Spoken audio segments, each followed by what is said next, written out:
का इस बुलेटिन में तो आपको विस्तार से अपनी रिपोर्ट्स दिखाएंगे, लेकिन उससे पहले टॉप 10 खबरें देखते हैं। जौनपुर के भरौली में पुरानी रंजिश में दबंगों ने पिता पुत्र को गोली मारी, पुत्र की मौत, पिता की हालत गंभीर, सीसीटीवी में घटना कैद। फर्रुखाबाद में चचेरी बहन ने कराया मासूम का अपहरण, सीसीटीवी में घटना कैद, 4 दिन बाद बच्चे को सकुशल छुड़ाया। गोंडा में मामूली विवाद में दुकानदार की पिटाई, ग्राहक ने दुकान में घुसकर डंडे से पीटा, सीसीटीवी में घटना कैद। एटा के पिकातर गांव में खाद्य और रसद विभाग की टीम पर ग्रामीणों का हमला, कर्मचारियों को बुरी तरह पीटा।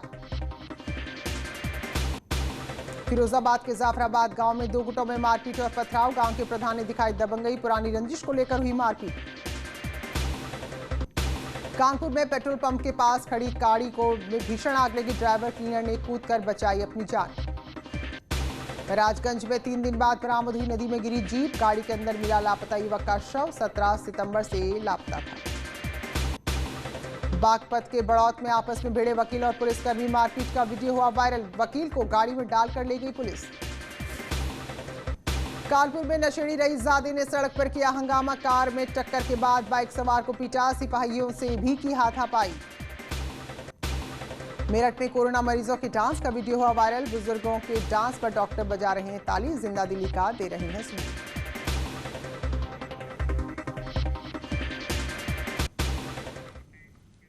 और आइए अब देखते हैं हमारी खास पेशकश चीन से आर पार। भारत की जमीन कब्जाने की नियत पाले बैठा चीन अब प्रधानमंत्री मोदी के पंचतंत्र में घिर चुका है, और ये पंचतंत्र है भारत, अमेरिका, जापान, ऑस्ट्रेलिया और रूस। उधर सरहद पर भारतीय सेना ने चीन की बोलती बंद कर दी, और कूटनीति की बात करें तो दुनिया भर में चीन अब पूरी तरह से अलग थलग नजर आ रहा है, और उस पर अंतर्राष्ट्रीय दबाव भी लगातार बढ़ता जा रहा है।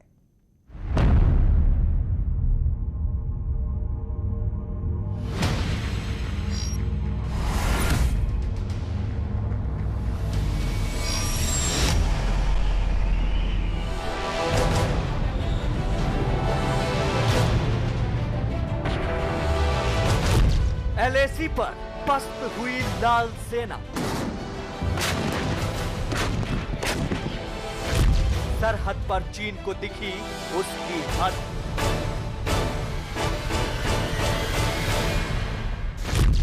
चीन के विरुद्ध 5 मोर्चों पर युद्ध।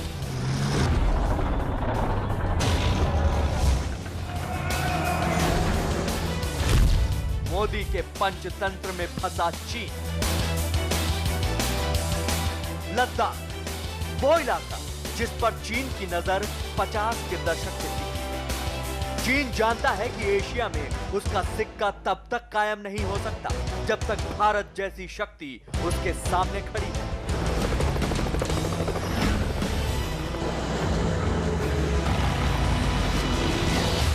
इसीलिए चीन धीरे धीरे कर भारत पर सामरिक दबाव बढ़ाने की कोशिश करता है, लेकिन इस बार चीन का भ्रम भारतीय सेना के पराक्रम की आग में भस्म हो चुका है। आपको दिखाएंगे कि मोदी के पंजे में चीन कैसे फंस चुका है, लेकिन पहले उस लद्दाख और LAC का हाल, जहां जवानों और जनता दोनों का जोश आई है।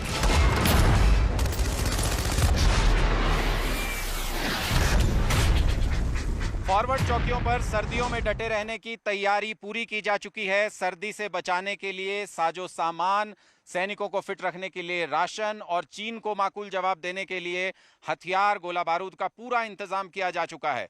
साथ ही सर्दियों में लद्दाख के सारे सड़कें और पुल खुले रह सकें, इसका भी बंदोबस्त किया जा रहा है। T-90 टैंकों का रुख भी अब लद्दाख की तरफ मोड़ने की तैयारी हो रही है।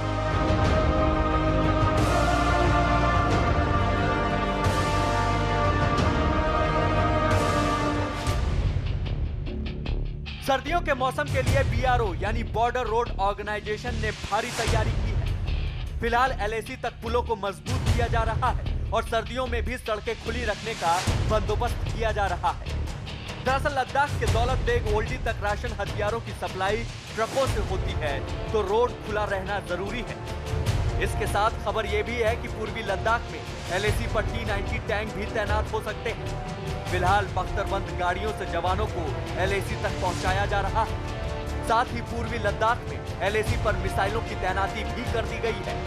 हल्के और हर तरह की जमीन पर अचूक लड़ाकू क्षमता वाले T-20 टैंक को बहुत सोच समझ कर चुना गया है। T-90 टैंकों की गिनती या उनका शुमार दुनिया के बेहतरीन टैंकों में होता है। T-90 टैंक की गन 125 मिलीमीटर की है। उसके साथ ही साथ ये एंटी टैंक मिसाइल भी फायर कर सकता है। इसका वजन अपने साइज को देखते हुए बहुत कम है, 48 टन, और उसकी हार्स पावर 1000 हार्स पावर काफी अधिक होती है। पेंगोंग झील से सटी चोटियों पर भारत को बढ़त मिलने के बाद चीन को जबरदस्त झटका लगा है और वो आए दिन LAC के नजदीक अपने हथियारों का प्रदर्शन कर रहा है। लेकिन भारत ने भी चीन को चोट पहुंचाने की पुख्ता तैयारी कर ली है और आने वाले दिनों में चीन की सेना को मुंहतोड़ जवाब देने का इंतजाम हो चुका है। चाइना की जो पॉलिसी है कि सैन्य शक्ति के माध्यम से वो अपने उसूलों को या ऑब्जेक्टिव्स को पूरा करने की, वो इस समय पूरी तरीके से फेल हो गई। अभी तक वो छोटे मोटे देशों से के ऊपर अपना रूप जमाने की कोशिश कर रहा था, मगर जब भारत के साथ उसका सामना पड़ा तो उसको बड़ी मुंह की खानी पड़ी। LAC पर भारतीय सेना का जोश तो हाई है ही, लद्दाख की जनता भी सेना के साथ पूरे जोश खरोश के साथ खड़ी है और जवानों के लिए लद्दाख की वो खास चीजें भेजी जा रही हैं जो सर्दी में उनके शरीर को पोषण दे सकती हैं। लोकल खाना किस तरीके से वो पैक करके भेजते हैं वो हम आपको दिखा रहे हैं। क्या क्या चीज़ें हैं ये आप ज़रा अगर मुझे बता सकें कि क्या क्या चीज़ें ये हैं। ये ड्राई सब्जी है सर, जो यही खेत में भी उगता है। हाँ। अभी इसको सुखा के फिर उसको रेडी टू ईट किया हुआ है सर। और ये लोकल मटर है सर। हाँ। जिसमें प्रोटीन बहुत ज़्यादा मात्रा में होता है सर। और इसमें ये जो पनीर है सर, जो सूखा लस्सी के उबालने के बाद बनता है सर। इसको हम इस सत्तू के साथ मिला के भी खा सकते हैं और सूखा भी खा सकते हैं सर। बहुत सारे लोग इसमें चीनी भी मिक्स करता है जो ड्राई फ्रूट की तरह खा लेते हैं। सीमा पर राशन भेजने वालों में लद्दाख के वो रिटायर्ड फौजी भी हैं जो 62 और 65 की जंग लड़ चुके हैं। इन्हें विश्वास है कि इस बार चीन ने गलती की तो सब गंवा बैठेगा। वो तो उस वक्त बहुत कम था। अभी इस वक्त तो जो ना हमारे हिंदुस्तान में जो ना काफ़ी हथियार है, कुछ भी है, हम कभी भी उसके साथ जो ना दुश्मन के साथ हम मुकाबला कर सकते हैं। उस वक्त हमारे पास वेपन कम था, फिर भी जो ना हम लोग। हिंदुस्तान की नई नीति में चीन मोदी बहुत बड़ा झटका लगा है। भारत ने भी अब इस बात को समझ लिया है कि हिंद महासागर और साउथ चाइना सी में चीन को रोकने के लिए भारत को इन देशों की सहायता की जरूरत पड़ सकती है। इसलिए भारत इस महीने क्वाड के विदेश मंत्रियों की मीटिंग में जो कुछ भी हो रहा है उसमें भारत का वो साथ दे रहा है। जब से ये टेंशन शुरू हुआ है, रशियन ऑफिशियल भारतीय सैनिक अधिकारी हों या डिप्लोमेट्स हों या उच्च लेवल के ऑफिशियल्स हों, उनके टच में भी बने हैं। और अभी हाल ही में पुतिन ने भी फिर से प्रधानमंत्री श्री नरेंद्र मोदी जी से बात की।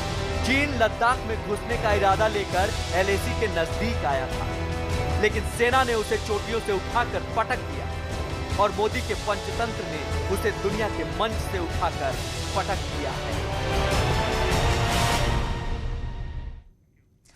चीन हिमालय से लेकर प्रशांत और हिंद महासागर तक घिर चुका है। हिमालय में भारत के हिमवीरों ने उसकी सेना को पस्त कर दिया है और उधर समंदर में ताइवान ने चीन की नाक में दम कर रखा है। अमेरिका ने ताइवान की पीठ पर हाथ रखकर इशारा कर दिया है कि चीन अगर दादागिरी दिखाए तो बगैर देर किए उसे सबक सिखाया जाए। अमेरिका ने अंडर सेक्रेटरी लेवल के अधिकारी को ताइवान दौरे पर भेजकर इस बात के साफ साफ संकेत दे दिए हैं।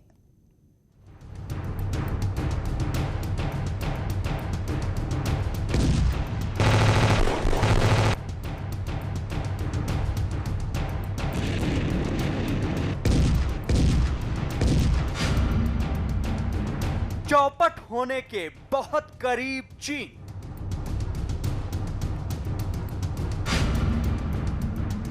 LAC पर चीन की सेना धराशाही। हिंद प्रशांत महासागर में चीन पर महासंकट।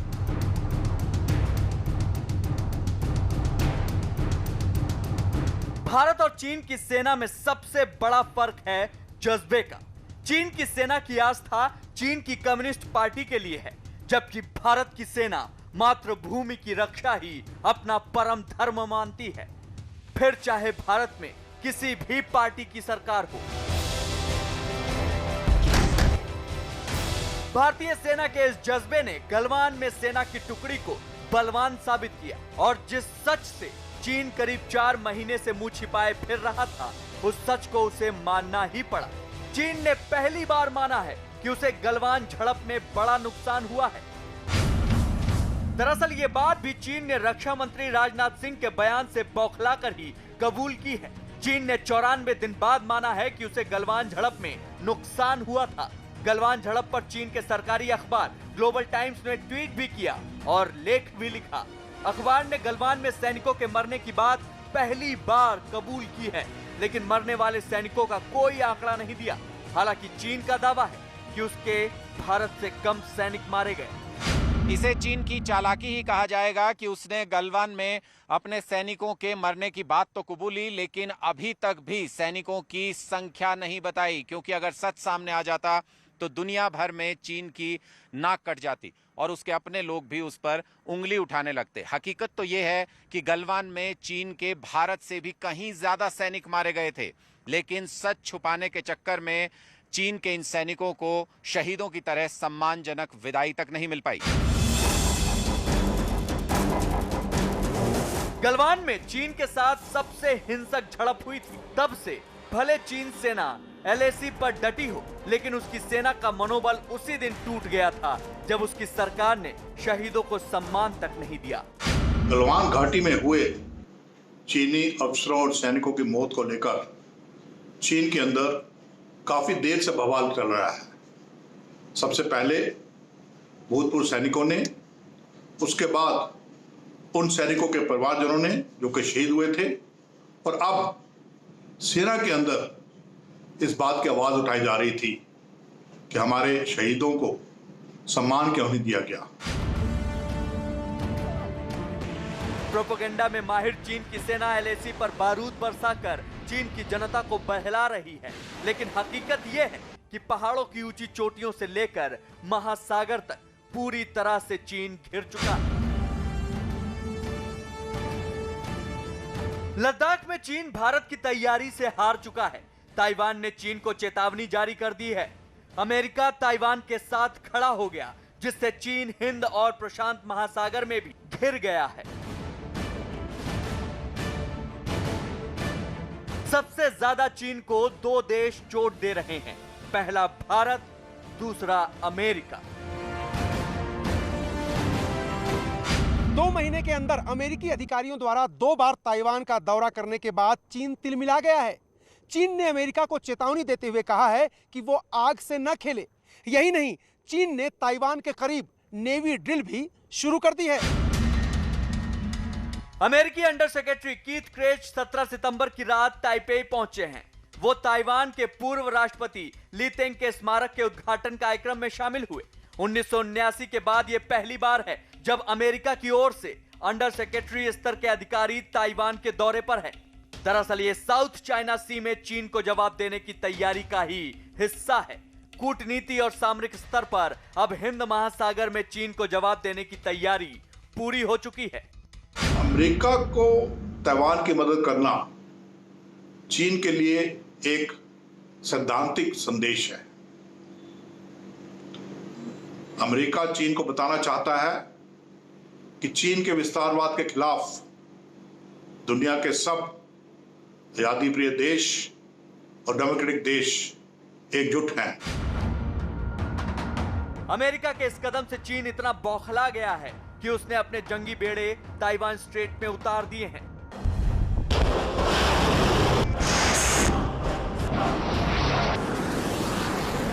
साउथ चाइना सी में चीन कई छोटे छोटे देशों को धमका रहा है और ट्रंप लंबे समय से चीन को दादागिरी न करने की चेतावनी दे रहे हैं, लेकिन चीन आए दिन दूसरे देशों के आइलैंड के नजदीक अपने सैन्य ड्रिल शुरू कर देता है। और दक्षिण चीन सागर में लगातार नकली द्वीप बना रहा है और बार बार जंग की धमकी दे रहा है।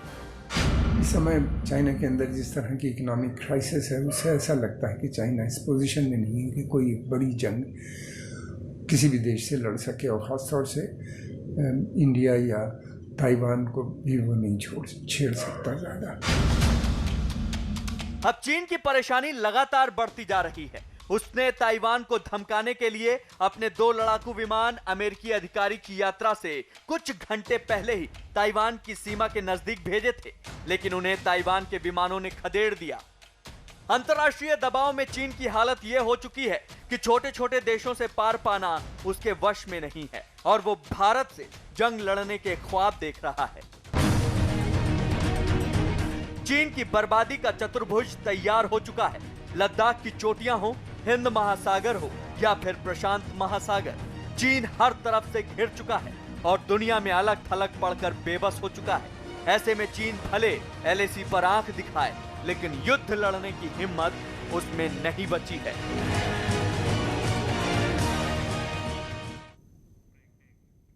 जारी है खास पेशकश, फिलहाल यहां पर छोटा सा ब्रेक।